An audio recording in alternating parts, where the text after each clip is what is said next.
Ready start. महोदय, यहाँ खड़े खड़े भारत की लंबी कहानी याद आती है। पुराना इतिहास याद आता है। इतने वर्ष पहले भारत ने दुनिया को एक नेतृत्व दिया, चाहे विज्ञान हो, चाहे दर्शन हो, चाहे किसी भी दिशा में भारत बहुत आगे था। भारत बहुत महान था। आज ये सब बातें हमारे सामने हैं और हमारी और आपकी जिम्मेदारी है कि हम कोई काम ऐसा न करें कि इस लंबे इतिहास पर, इस शानदार कहानी पर किसी तरह का धब्बा पड़े।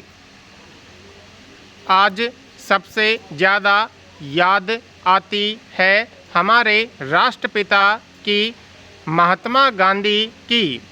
आपको मालूम है कि जवाहरलाल नेहरू ने उनको एक बार जादूगर कहा था और जवाहरलाल नेहरू विज्ञान को मानते थे, नई दुनिया को मानते थे।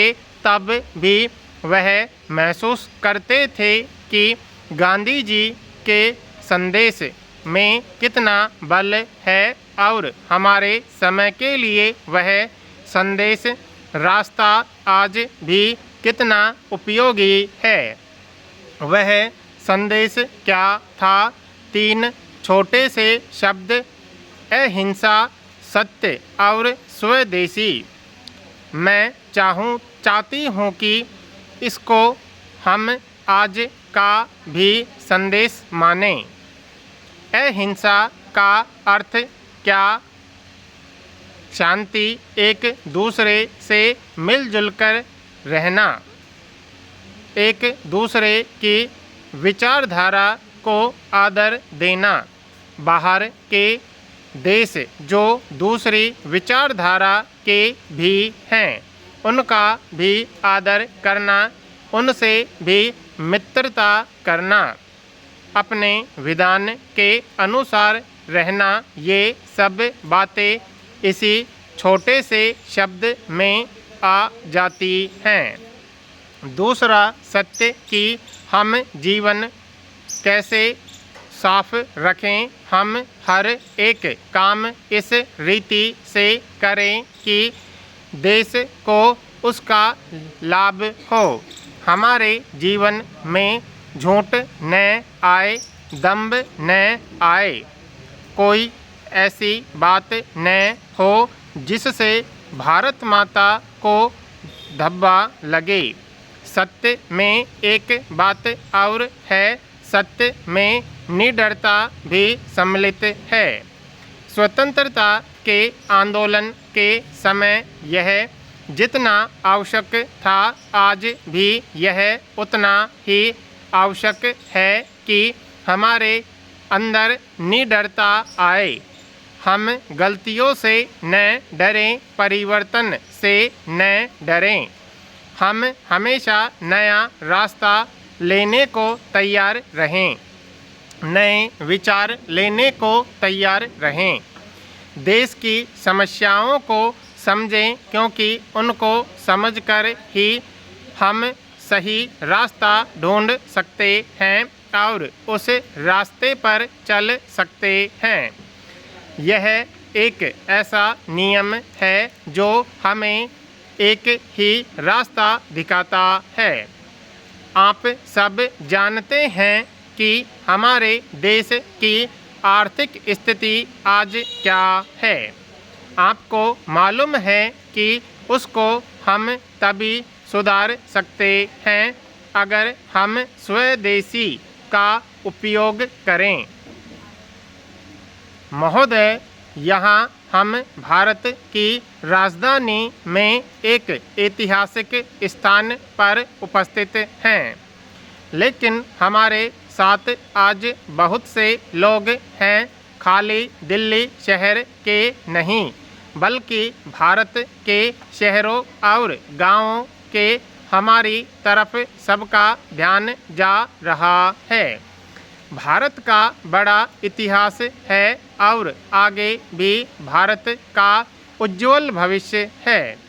हम उस भविष्य को कैसे ऊंचा बनाएं, हम अपनी नीतियों को, अपने कार्यक्रमों को, अपने आदर्शों को सफल रख सकेंगे या नहीं, इसका उत्तर हर एक नागरिक अपने दिल से पूछे।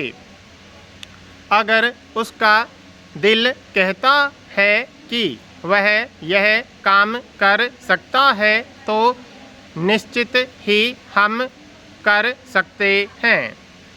लेकिन अगर उसके दिल में शक है, शंका है, तो यह काम हमारे लिए कठिन हो जाएगा।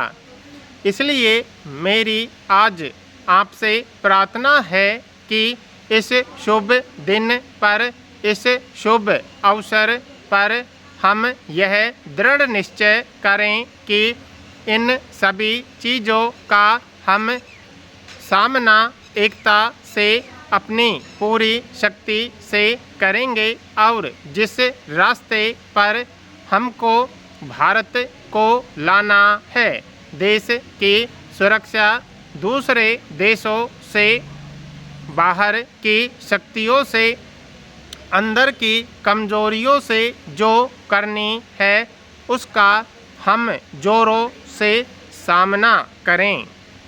यह कोई सरल काम नहीं है और न हम कभी समझते थे कि यह सरल काम है। हमारी जो कमियां हैं वह हो सकता है कि कुछ गलतियों से हुई हों, हो सकता है काम और तेजी से हो सके और अच्छा हो सके, लेकिन साथ साथ हमको यह भी मानना है कि हमारी बहुत सी जो कठिनाइयाँ हैं वह हमारी कामयाबी के कारण हैं। हम आगे बढ़े ही इसलिए हैं। अगर हम रुके रहते, खड़े रहते तो शायद ये कठिनाइयाँ नहीं बढ़ती। लेकिन दोनों रास्तों को देखकर, आंखें खोलकर हमने यह आगे बढ़ने का रास्ता चुना। हमने कठिनाइयों का रास्ता चुना। आज हम एक प्रण लेंगे कि हमारी स्वतंत्रता के जो सिपाही थे और जो इस नई लड़ाई में हैं, वे सब सिपाही हैं और तब हमारे अंदर जो एक दीवानापन था, उस दीवानेपन को आज फिर हम अपने अंदर लाएं।